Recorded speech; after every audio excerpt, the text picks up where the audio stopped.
This video was created for the Wabash Valley Artists Society for their members' meeting on January 19th, 2021. It all starts with my photo inspiration, in this case, a rose. I begin with a drawing. Then I mix and dilute a bunch of watercolors. For pouring paint, it is essential to begin with spritzing the paper with clean water to saturate its surface. Here I am, spritzing away. The first pour is using hansa and new gamboge yellow. I generally start by pouring with the three primary colors that I will be using in this painting. The colors are new gamboge, hansa yellow, quinacridone red, phthalo blue. Here I am in my studio getting ready to pour my paints onto this painting. As you can see, I've already spread hansa yellow all over the very wet watercolor paper, and now I'm getting ready to utilize my quinacridone red, squirting it onto the wet paper. It's all about allowing the paint to blend and mix on the wet into wet surface.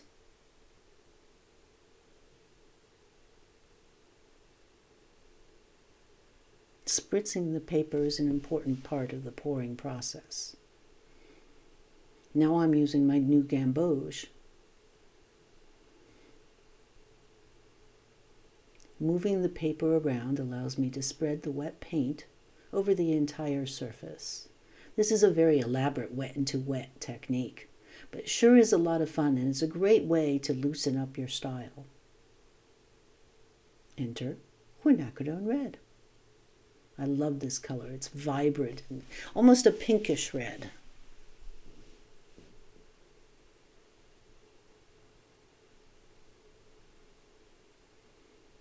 By lifting and bending the paper, I can manipulate where the paint flows across the surface of the wet watercolor paper.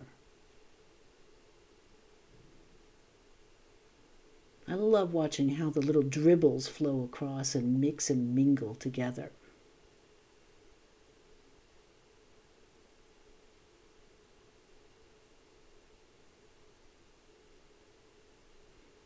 A little phthalo blue to create my greens around the rose. I'm very careful about manipulating the third color because I don't want to turn my beautiful vibrant yellows, reds, and oranges into a neutral brown shade. Spritzing the paper allows me to further allow some of the drips without getting too crazy in the color blending.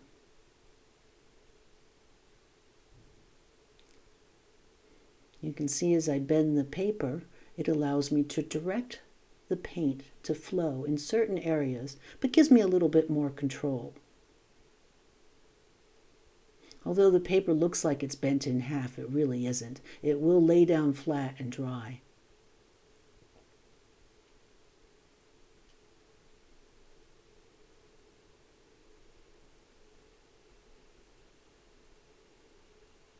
A little more blue on the opposite side, and I'll be doing the same thing, moving the paint around by bending the paper and allowing the wet paper to drag the paint across.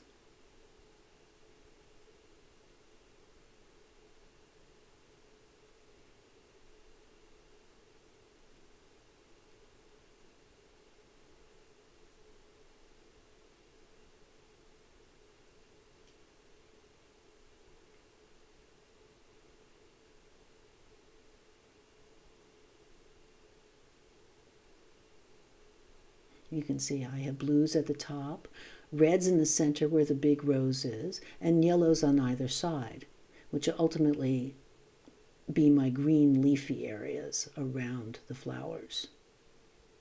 I'm looking for more yellows because this is like a peace rose that has a yellow center and that wonderful pinkish red on the outside of the petals. Now I just about have what I'm looking for in a blend of colors on the wet into wet.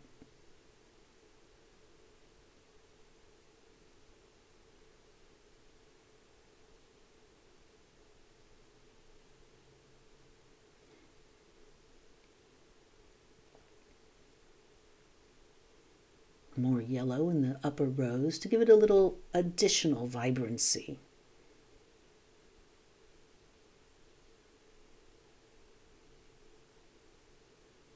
As you can see, with each time I pour, it allows the colors of the fluid watercolors to be increasingly vibrant, saturated, and that's what I'm looking for.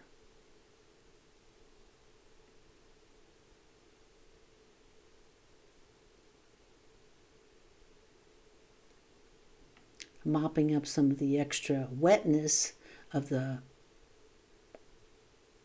puddles of paint allows me to control the area and control the blooms that might have from wet paint moving into paper that is subtly drier from one side to the other.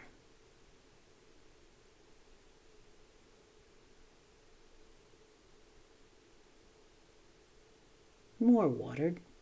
It's all about just controlling the flow and the colors until I see something that I like. And the paint is everywhere that I want it to be.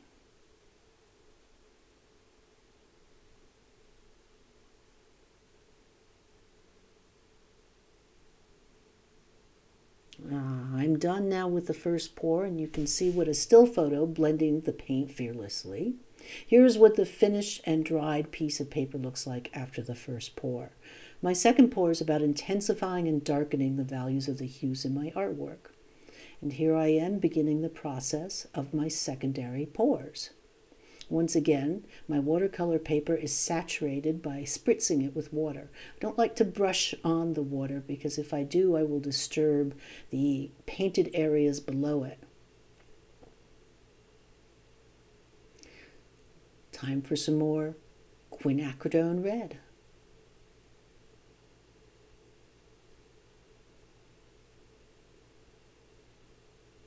Left and right, shifting it around. Letting the paint move on its own is an important part of this process.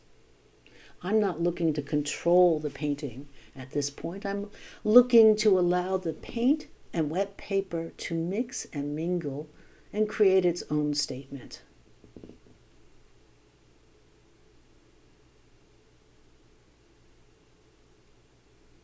I'm still pouring with the exact same colors that I used on my first pour. The hansa yellow, the new gamboge, the quinacridone red, and phthalo blue.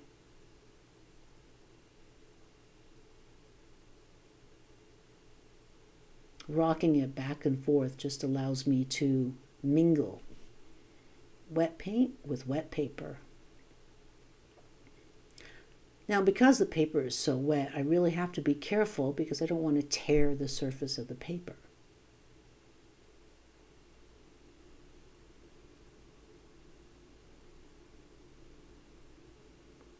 Mopping up just a little bit of the extra paint allows me to lighten it in certain areas, but keep specific areas intense. More water allows me to control. More phthalo blue.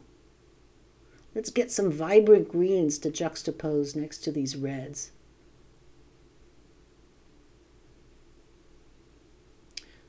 I use a brush sometimes to move the paint around. It allows me to just better control the drips and dribbles.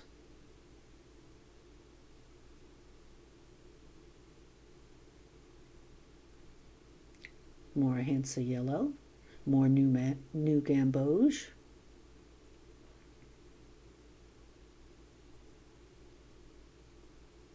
Drip into the pan. As you can see, I make a lovely mess with this, so it's important to have a nice tray underneath to catch my extra paint.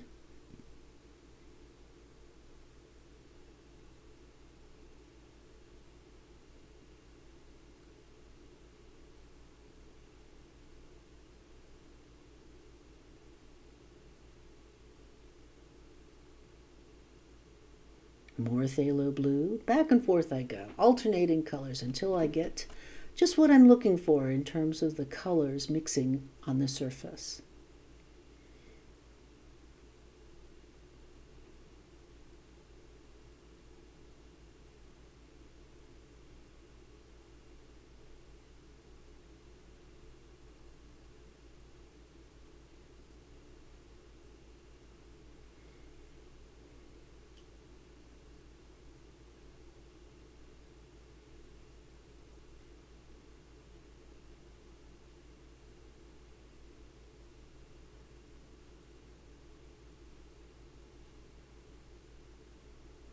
The areas that I'm working on right now are going to be the lightest hue, lightest value of the green leaves that surround these peach and yellow roses.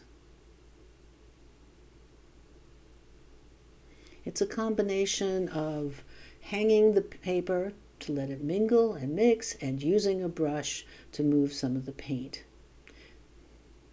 Sometimes you get little globs of dark paint in there that haven't quite mixed up enough, and I can pick them up with my soft brush technique.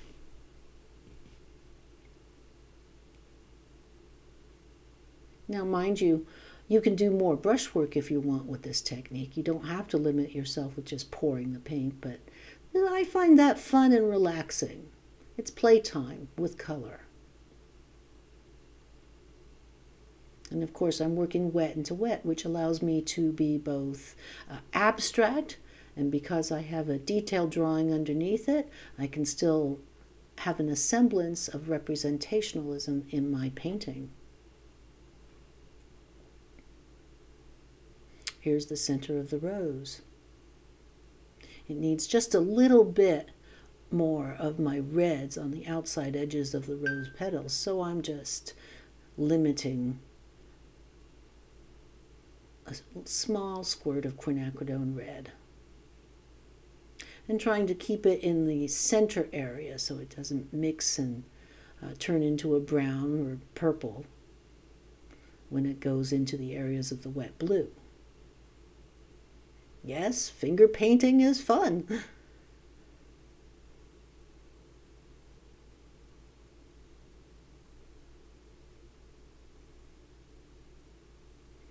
You can see I'm getting an ever bold and vibrant range of colors here.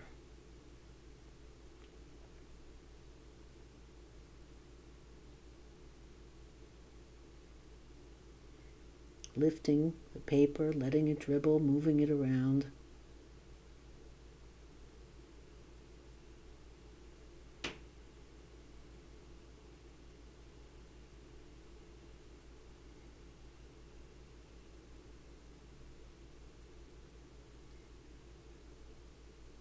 If my paper starts to dry, I just squirt it with a little bit more fluid, clean water.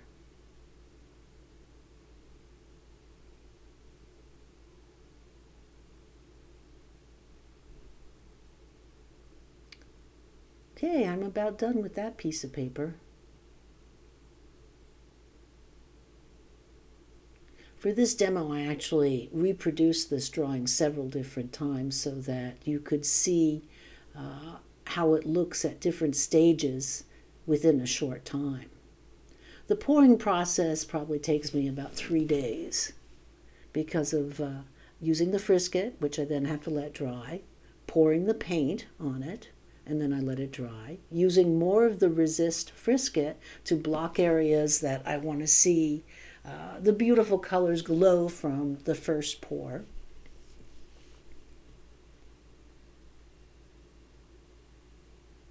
I will actually pour as many as 4 times to build up the values. And in between each layer of pouring process is more frisket used to block out certain areas and protect the pristine quality of previous pours.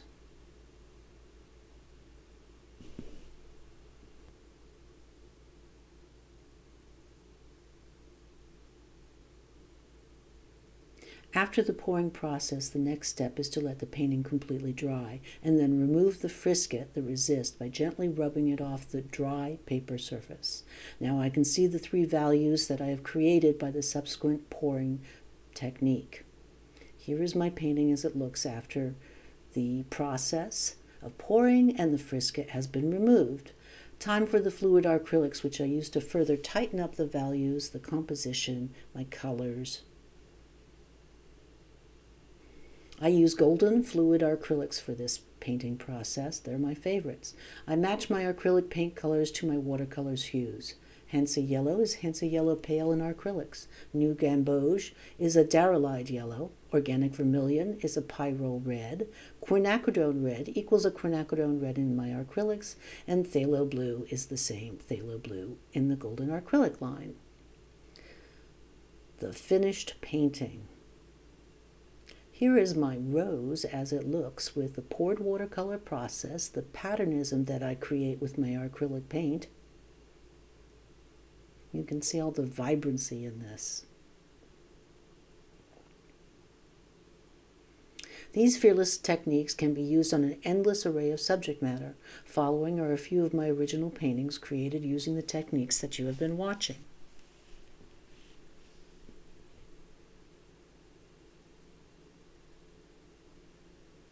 This one's called Ready for Paint.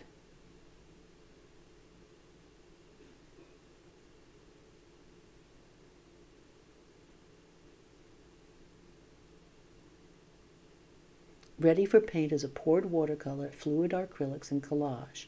It is 22 by 22 inches, created on 140-pound Fabriano paper. Here's a landscape that I did. I call this River Walk. This painting is a 16 by 20 canvas. Poured watercolors, fluid acrylics, and paper collage were used on it. My next painting I call Road to Better Days.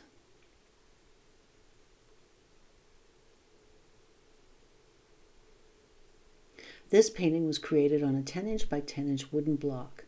I used poured watercolors and the fluid acrylics. And here is my self-portrait. You can see the patterns that I've created. Caught in the Act is 22 by 30. It's poured watercolors, fluid acrylics, and collage papers with acrylic skins.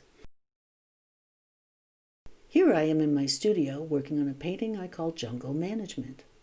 I'd like to thank the members of the Wabash Art Association for inviting me to share my fearless painting methods with its members.